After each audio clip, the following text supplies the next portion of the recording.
Hello, in this video we want to walk you through our system's software architecture.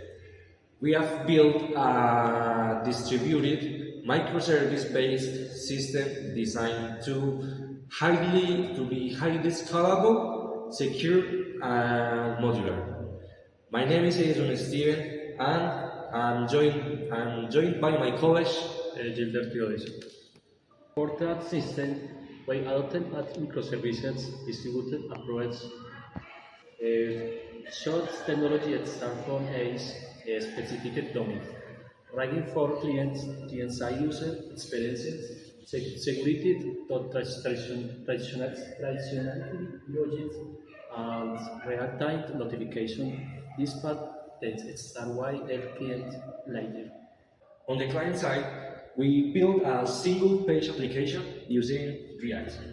So, to ensure clean separation of concerns and ease of maintenance, we apply the model view controller design pattern directly within our front-end architecture. The view comprises interactive functional components optimized with JSX. The model represents the local and global application state, managed directly via custom hooks and context providers. And the controller handles user interface events, bindings, and triggers asynchronous backend communications. Exactly. The client is completed the copy from the backend service. Communication is held synchronously via HTTP REST API request, passing structured JSON, private paths, and forms. So, our primary gateway for user authentication and authorization is the security microservice built on Spring Boot with Java. We choose Spring Boot for its enterprise level stability and robust security framework, which handles user sessions, access control lists, and JSON Web Tokens easily. Internally, it also follows a model view controller pattern where the view ladder exposes REST API endpoints, controllers, and they handle request validation and business logic routing. And models represent our security schemas.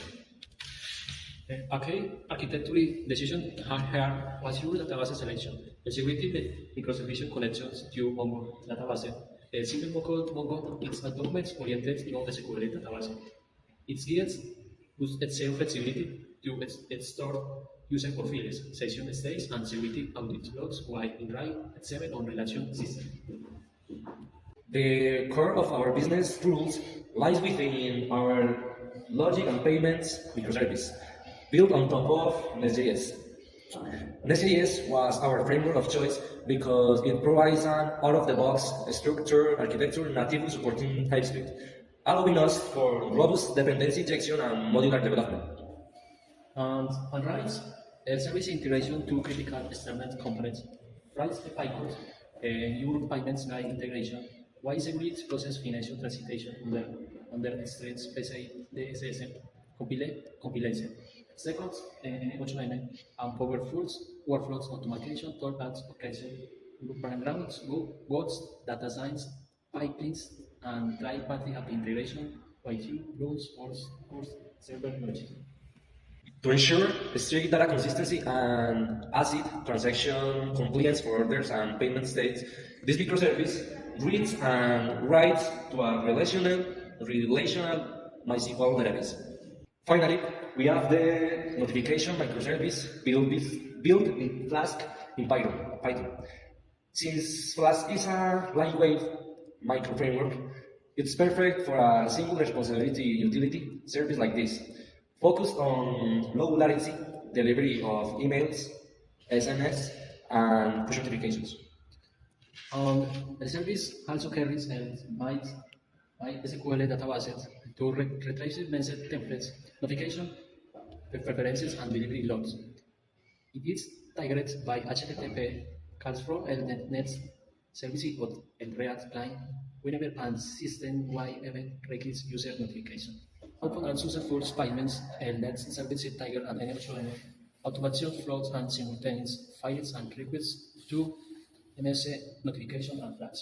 And flash services flashed and received templates for MyGitWeb and displays and confirmation email to users completed the secret and functional and second. To see how all these pieces fit together, let's trace a standard user checkout flow.